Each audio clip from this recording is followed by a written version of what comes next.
നമസ്കാരം, ഞാൻ വിനീത് ശ്രീനിവാസൻ. എൻ്റെ രണ്ടാമത്തെ ഡയറക്ടോറിയൽ വെഞ്ചറായ തട്ടത്തിൻ മറയത്ത് US-ൽ ഇപ്പോൾ റിലീസാവാണ്.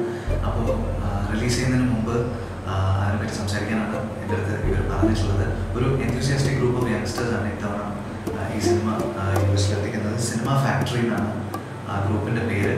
അവർ ആദ്യമായിട്ട് ഈ സിനിമ റിലീസ് ചെയ്യുന്നത് ഷിക്കാഗോയിലാണ്. 13 ജൂലൈ ഷിക്കാഗോയിൽ ഞങ്ങളുടെ പടം റിലീസാവാണ്.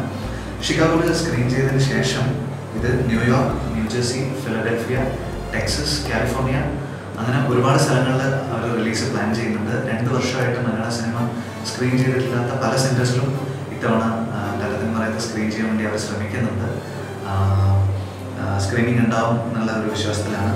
പിന്നെ യൂറോപ്പിലും ഓസ്ട്രേലിയയിലും ഈ സിനിമ കൊണ്ടുവരുന്നത് PJ എൻ്റർടൈൻമെൻറ്റ്സ് ആണ്. PJ എൻ്റർടൈൻമെൻറ്റ്സിൻ്റെ വെബ്സൈറ്റിൽ നിങ്ങൾക്ക് ചെക്ക് ചെയ്യാവുന്നതാണ്.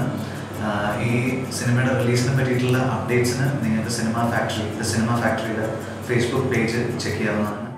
ഈ സിനിമ നിങ്ങളെല്ലാവരും എൻജോയ് എന്നുള്ളൊരു വിശ്വാസത്തിലാണ് ഞങ്ങൾക്ക് കേരളത്തിൽ ഇതിന് വളരെ നല്ല ഫീഡ്ബാക്സാണ് ഇപ്പോൾ കിട്ടിക്കൊണ്ടിരിക്കുന്നത്. ജൂലൈ 6 റിലീസ് ചെയ്തപ്പോൾ ശ്രീശാൽ 4 ഷോസ് വെച്ചാണ് ഞങ്ങൾ തുടങ്ങിയത്. ബട്ട് ഒരു ആൾക്കാരുടെ ജനക്കൂട്ടം കാരണം ഞങ്ങൾ ചൊവ്വാഴ്ച തൊട്ട് 5 ഷോസ് ആക്കേണ്ടി വന്നു. ഇത് ട്രാവൽ ഹിസ്റ്ററിയിൽ ആദ്യമായിട്ടാണ് സൂപ്പർ സ്റ്റാർ പടം അല്ലാത്തൊരു പടം 5 ഷോ വെച്ച് ഹൗസ്ഫുള്ളായിട്ട് ഓടിക്കൊണ്ടിരിക്കുന്നത്. ഇത് ഇങ്ങനെ തുടർന്ന് പോവുകയാണെങ്കിൽ ശ്രീശാൽ തിയേറ്ററിൽ ഒരു റെക്കോർഡായിരിക്കും ഈ പടം.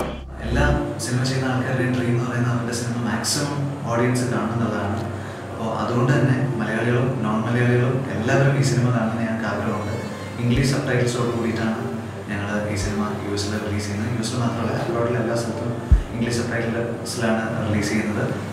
നാട്ടിൽ ഞങ്ങൾക്ക് തട്ടത്തിൻ മറയത്തിന് കിട്ടിയ അതേ റിസപ്ഷൻ US-ലും ഉണ്ടാകുന്ന വിചാരിക്കുന്നു. I hope you guys really enjoy the film, and my best wishes to Cinema Factory and PJ Entertainments.